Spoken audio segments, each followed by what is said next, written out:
Hey everybody, it's your boy WML, and today I'm going to be talking about... Come here. With this guy, with my little assistant, I'm going to be talking about the Academy Award Best Picture nominees, because I've seen all of them. I am not going to be ranking or rating them. I am still wrestling with how I feel about at least a couple of them, and I'm curious to see how they hold up on a rewatch. So, to hold myself to this, I will be going through them alphabetically. So, without further ado, let's get into it. First up, we have Anora, where we see writer-director Sean Baker continue to build on his oeuvre of sort of character-led dramas with a big focus on sort of class. I think Mikey Madison is fantastic in the lead performance and just has a lot of screen presence, and I actually think all of the supporting actors are really great and feel just very natural and authentic. I think the way that this movie deals with sex work and class is very smart. And I really love the way that Baker sort of weaves these very grounded and textured and realistic feeling moments that almost feel like you're watching a documentary with these combustions of very manic melodrama, almost like something you would get from a Safdie Brothers movie. And in general, I just love movies that kind of ride that line between the realistic and the absurd, and this is a really great example of that. I don't know if I felt quite as emotionally invested in Anora's journey as a lot of other people who have seen this, but I did feel like I sort of understood her character better by the end and felt myself sympathizing with her. And it's just a wild, crazy ride, which in and of itself makes it worth the price of admission. It's been very gratifying for me to see Sean Baker just continue to gain more recognition and acclaim with each new movie that he puts out, from Tangerine, which to this day might be my favorite of his, to the Florida Project, and now this. And I hope that he just continues to keep building on what is, just a really, really strong body of work. Next up, we have The Brutalist, which is a movie about a Hungarian Holocaust survivor who immigrates to America after World War II and finds work as an architect. And I am still unraveling how I feel about certain elements of this movie. It's moments like this that make me question my ability to review. First of all, I just want to say that I am glad that I saw this in theaters when I had the chance, because this is a very beautiful, just visually awe-inspiring movie, and I just have a lot of admiration for, Brady Corbet being as ambitious as he was with the runtime and his, choice of using a camera that hasn't been used in like a half century, because he wanted to achieve a certain look for this movie. And I just think that the way that he depicts this creates this sort of period piece of 1950s America is really interesting, because just his choices in terms of production design and costuming and cinematography are different from, I think, the choices that a lot of his colleagues would make. This is a very beautiful movie, but it's also very sort of melancholic, and I just feel like I think if I had to sort of sum up why this movie looks so incredible, it's because it really does feel like you are seeing 1950s America through the world of Laszlo, the film's protagonist, as he really saw it and as it truly existed. And that's a very special thing. My reservations lie in the screenplay. Like I said, The Brutalist is a movie about a Jewish Holocaust survivor who settles in America, and basically over the course of the movie's 3.5 hour runtime, he experiences a tremendous amount of anti-Semitism at the hands of his Gentile neighbors and countrymen.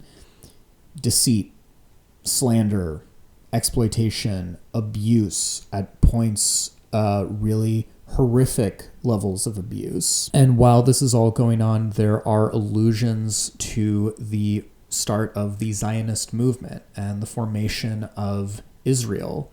There's even a scene in this where Laszlo and his family members are having an explicit debate about Israel and whether or not they should go and live there instead of living in America. Now, I'm not necessarily interested in using this review as a soapbox for me to talk about my personal views on Zionism. I'm also not going to try and obfuscate the fact that the questions that Courbet is dealing with in this movie are very complicated, and the sort of historical conditions of the creation of Israel and the morality surrounding it is very complicated, and I think that it should be dealt with on its own terms. That being said, this is a 3.5 hour movie about a Holocaust survivor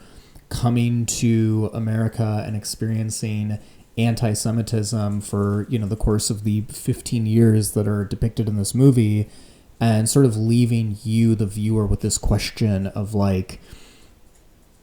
can Jews really ever feel at home in America, because they will always be seen as outsiders and they will always be treated as outsiders. And it's not that I don't think that a movie like this can't ask questions like that. It's just that it feels, I don't know, it feels kind of overwrought, unsubtle, simplistic. I don't really know if I can articulate it, but to give you a sense, spoiler alert, there is literally a scene in this movie where Laszlo is molested. He is raped by his Gentile abuser. And that's what I mean when I talk about the sort of messaging of this movie feeling overwrought, and sort of the, the way that it deals with Zionism and anti-Semitism and Jewish identity just kind of made me feel like Brady Corbet was operating a little bit outside of his wheelhouse. And I just don't know if the screenplay for this movie really reaches the same heights as its very rich visual language. I just feel very conflicted about this. I think that ultimately I could concede it being one of the better movies of the year to come out, or at least one of the better movies of this batch, just because of its pure ambition and the richness of its visual language. But those are where my opinions stand now, and I'm conflicted, to say the least. Moving on to hopefully lighter material, we have A Complete Unknown, the Bob Dylan biopic starring Timothée Chalamet. And I thought this was pretty good. In general, I'm not a huge fan of musical biopics. I think that they tend to be pretty formulaic and follow the same beats and have sort of the same narrative structure. And this movie definitely does have a lot of those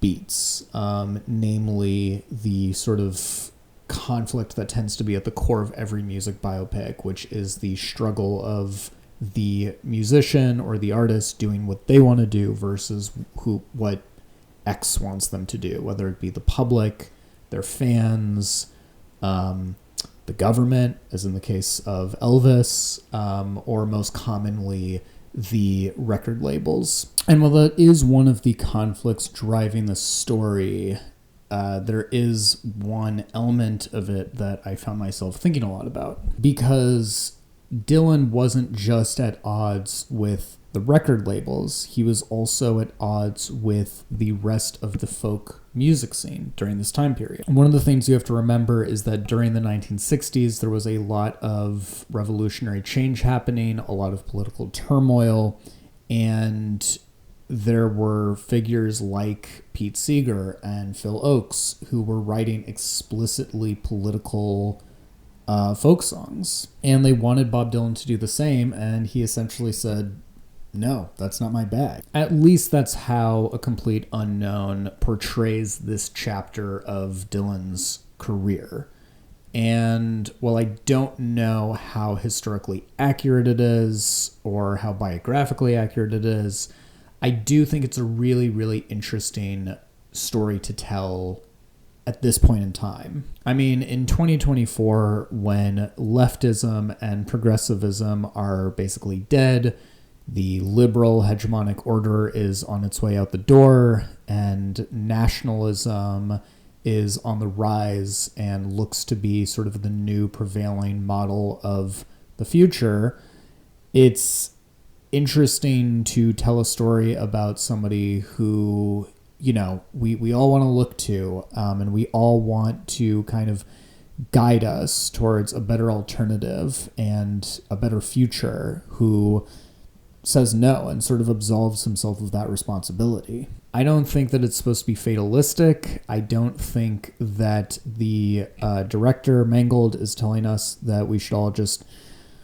fuck off from politics and pick up a guitar, or that it's really wrestling with contemporary, the sort of state of the world as it is now. I don't think it's trying to do that, but it is, it does feel very timely and very appropriate in the sense that it is telling a story about, you know, a world where people have to kind of contend with things on their own rather than sort of crowning somebody as some kind of political figurehead. Okay, so watching this video back, I think that I'm getting way too ahead of myself, just in the sense that it's not that Dylan was asked to be the figurehead of a political movement, but that he was asked to play music that meant something to people. And that's kind of what is at the crux of the conflict between him and Seeger. And I think that the general sort of subtext of what I'm talking about is still there, and I think it still exists. Anyway, that's what I think the subtext of the movie is. I might be just wildly off base, but you can take it for that, or you can just take it for, hey, a nice period piece music biopic with some nice songs, good performances, and some really lovely historical detail. Next up, we have Conclave, which is a drama filled with political intrigue that revolves around the election of a new pope in the heart of Vatican City. Now, Conclave has been very well received, and I think the reason for that is pretty simple. It offers us a window and a look into a world that we don't know anything about, but is full of mystery and intrigue, at least to us outsiders. And it does it in a way that is just very evocative and entertaining and, you know, just kind of the apex of what you might hope for from a good sort of prestige drama. That being said, I will take issue with one thing here, which is that Conclave is a movie that is literally about a papal election, but in reality is a thinly veiled analogy for the last few American presidential elections. Because the characters who are running for election here include a reactionary sort of Trump-like figure, and then this more sort of progressive idealist, and then a sort of more centrist pragmatist. And those are sort of the people running for election here, all clearly representative of sort of different elements of the American electorate and political class. And there is literally a point in here where one of the characters says to one of the other characters, you know, don't let your purity politics get in the way of preventing the next Donald Trump, basically. And It's just a little too on the nose for me. That being said, I did really enjoy this, and for those gripes with it, I don't think that they constitute a significant part of the movie. And I think that this is just again, very entertaining, sort of ideal example of just a really good sort of adult prestige drama. Next up, we have Dune Part 2, which is the sequel to Dune Part 1. Now, A Complete Unknown is a movie wherein Timothée Chalamet is asked to be the figurehead of a political movement, and he says no. And Dune Part 2 asks the question, well, what if he was given really powerful extraterrestrial psychedelics? Maybe things would have turned out differently. If I had to compare Dune Part 2 to Dune Part 1, this is what I would say. I think that Dune Part 1 is this very kind of grandiose, sort of austere, it's almost like the cinematic equivalent of like brutalist architecture or something. And it's sort of a palace intrigue drama that feels like a really good episode of Game of Thrones.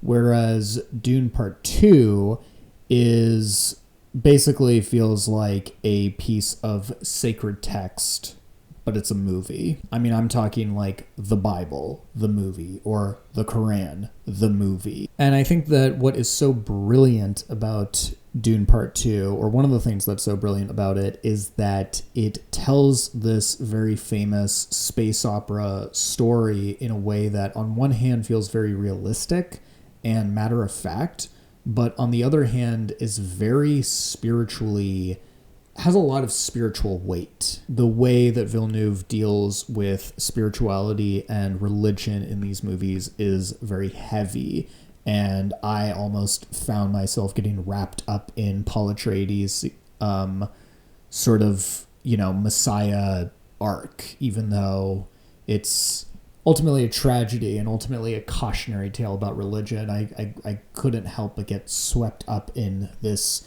arc and this story. I've seen people argue that this movie does for space opera in film what The Lord of the Rings does for fantasy in film.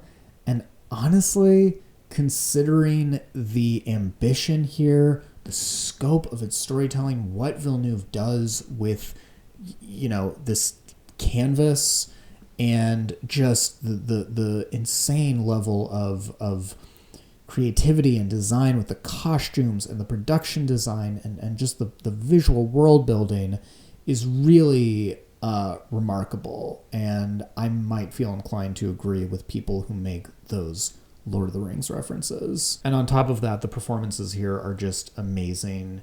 Timothée Chalamet, Javier Bardem, Rebecca Ferguson, and Austin Butler all really stand out to me just in terms of their performances, and I think are the highlights of the cast here. Next up is Emilia Pérez, which is a musical dramedy that follows the story of a former drug cartel leader who receives gender-affirming surgery to both go into hiding and cure her or treat her gender dysphoria. Now, here's the thing. There were a couple of things that primed me for what to expect from this movie. One is the level of controversy surrounding it, particularly with Mexican audiences, in terms of how this movie handles the issue of the drug wars, as well as also a lot of crazy tweets from the movie's lead star. And so that was one thing that primed me for it. And another thing that primed me was some of the insane clips that have gone around online, specifically the one where Zoe Saldana's character goes to a Thai gender-affirming clinic. We've all seen the clip. Hello, very nice to meet you. I'd like to know about sex change operation. I see. Men to woman, or woman to men. Man to woman. From penis to vagina. I see. Now, I love movies that go for broke. I love movies that are challenging and defy understanding and that are really difficult to sort of wrap your arms around. I love movies that feel like fever dreams. And if this movie was as inventive as it's truly trying to be for genre, for tone, for form, then I would be willing to look past its crimes. The problem is, of the movies listed here, this is the most boring movie that I've seen. This is the flattest movie that I've seen. And for all the controversy regarding the main character's sort of redemption arc as a former cartel boss, nothing could have prepared me for how insanely pat and inane and silly her character's redemption arc truly is. And people will say things like, oh, the film industry is just a big money laundering operation now. The economics don't make sense. Nobody watches movies anymore. Clearly there's some scheme going on that we don't know about. And I don't know if I agree with that or not. But in terms of how people talk about that, that's kind of how I feel about this movie and the absolutely insane award season run that it's been having. I genuinely do not understand it. It would be one thing if it won the Cannes Award from a bunch of, pretentious French people. But the fact that it's won the Golden Globe, just, has been leading the award seasons, is just completely baffling to me. I truly do not understand it. I literally don't. I haven't seen a single explanation that makes sense for it.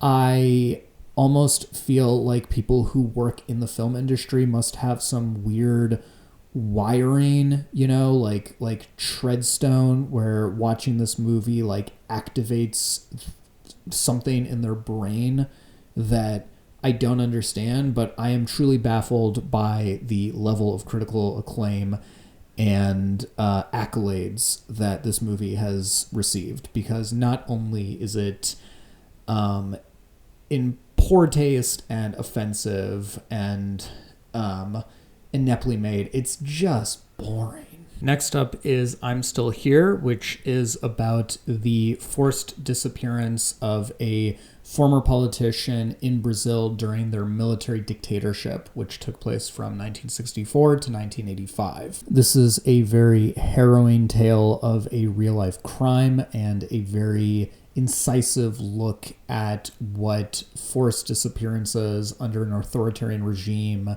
and political persecution look like. Fernanda Torres is excellent as a mother who chooses to stay resilient in the face of a very profound and upending family tragedy.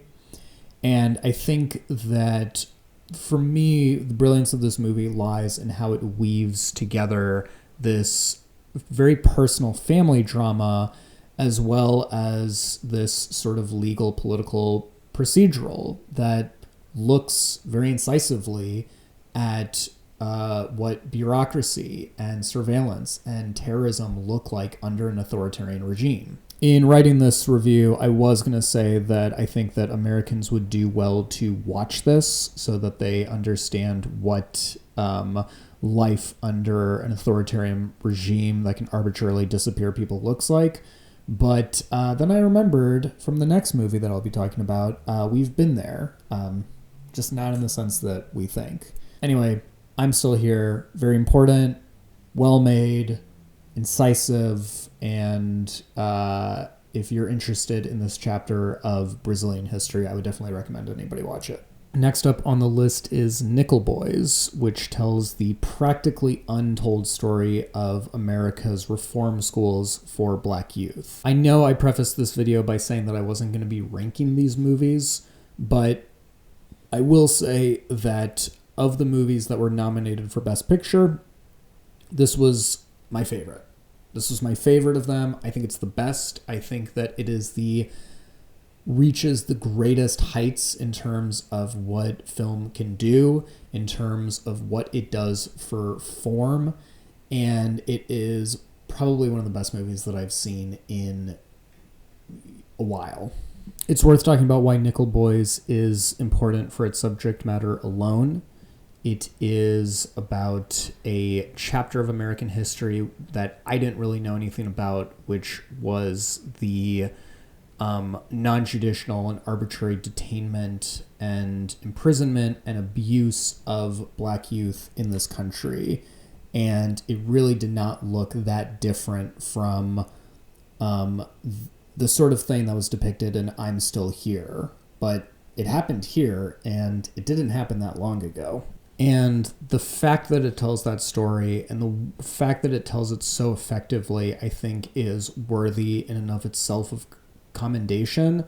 But what elevates this movie to the number one spot for me is what it does for the cinematic art form. Nickel Boys is filmed almost entirely through a first-person perspective. And while going in, I was a little bit scared that that was going to feel a bit gimmicky. It ended up feeling, for me personally, like a revelation in terms of what you can accomplish with POV filmmaking. When I think about memories, and I think about, say, a moment from my childhood, what defines memories to me is sort of experiencing a thing that you didn't really think anything about at the time, but grew in significance with the progression of time. And what makes Nickel Boys feel so miraculous is the way in which it captures the perspective of a person's life and eventually a couple people's lives in a way that just captures these moments that are so fleeting and feel so transient. And it does that through film. It does that through its direction. It does that through its editing. It does it through its sound design. Every moment is just this moment of fleeting, transient beauty. And it made me feel like I understood and could recognize what the characters were experiencing. And it makes the more horrifying and harrowing moments that much more heartrending. There's almost something Terrence Malikian, just about how this movie really captures the essence of life itself. Nickel Boys cast a spell on me, and I think that it deserved much better with critics and audience members alike. Next up, we have The Substance, which is a body horror comedy about an aging celebrity who turns to a mysterious treatment to make herself young again. I've sort of gone back and forth about how I feel about The Substance. On one hand, as somebody who not only loves horror, but loves this sort of time period of horror, of gross out body horror that The Substance is paying homage to, I should be pretty ecstatic about this. And while I'm ultimately happy for its success, I just feel like, in terms of how it uses its sci-fi horror premise to kind of tell this story about misogyny and objectification and self-love and acceptance and all these, ideas, I just kind of feel like it insists upon itself a little bit too much. Sometimes I like it when movies beat you over the head with a sledgehammer, but I don't know if it really worked for this movie in particular. Don't get me wrong, there are moments in here that are very emotionally effective, like one scene in particular that starts with Demi Moore getting ready to go on a date that absolutely just gutted me.